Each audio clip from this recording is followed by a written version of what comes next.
Da farko dai ga kanin labaran. A ta gefe kuwa za ku ji cewa Kwankwaso ya hana ainihin jam'iyyar APC da ma PDP baki ɗaya bacci tun bayan kalamansa da ya furta game da jam'iyyar APC. Assalamu alaikum wa rahmatullahi ta'ala wa barakatu, barkanmu da wannan lokaci. Sannan mu da sake saduwa da ku a cikin wannan tasha tamu mai albarka. Idan yau wannan tasha ka fara shigowa, ka danna mana subscribing sannan ka haɗa mana da alamar ƙararrawa ta yadda da zarar mun ɗora shirye-shiryen mu za su riske ka cikin ƙanƙanin lokaci. Cikakkun labaran. Tun bayan maganar da Rabi'u Musa Kwankwaso ya yi, wato tsohon gwamnan jihar Kano kuma tsohon Minister of Defense, wanda ya yi a game da ainihin jam'iyyar APC duk bayan bambanta ainihin kudanci da arewaci da take yi bisa yawan ayyukan da take yi. Hakan ya jawo cece-kuce a kafafen sada zumunta kuma ya jawo rikice-rikice a cikin jam'iyyar ta APC, har suka fito suna kalubalantarsa.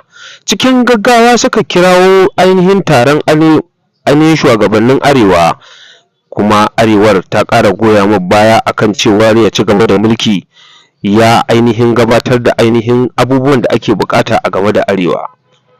Hakan ne kalma guda ɗaya Kwankwaso ya faɗa ya firgita su, tun bayan cewar ya ga ana taka katafaren tituna a kudancin Najeriya, arewacin Najeriya kuma ko oho.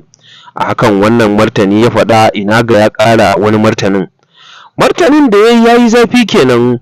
To kuma ainihin abin da yake faruwa a arewacin Najeriya a kullum, ana kashe dubban al'umma, musamman ma ainihin musulmai yankin arewa, Katsina, Sokoto da ma Zamfara, haɗi da Kebbi.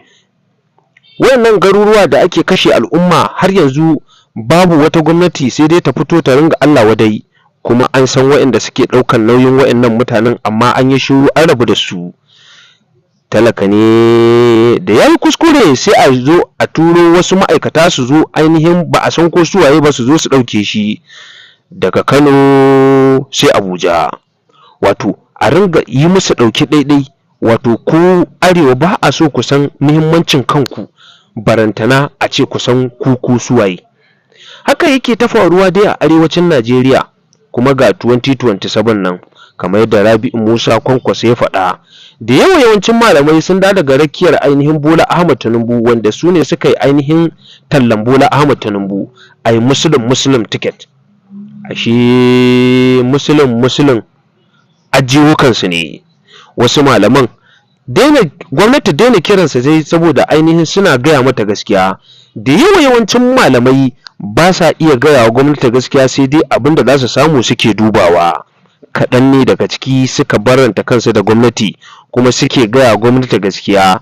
Idan har za su gaya gwamnati gaskiya, to za a zo har gida a ɗauke su. Me kuke da ra'ayi akan wannan, cewar ganin cewar Bola Ahmed Tinubu zai iya zarcewa? Ku sa mana a comment section. Muna jiran kuma. Assalam.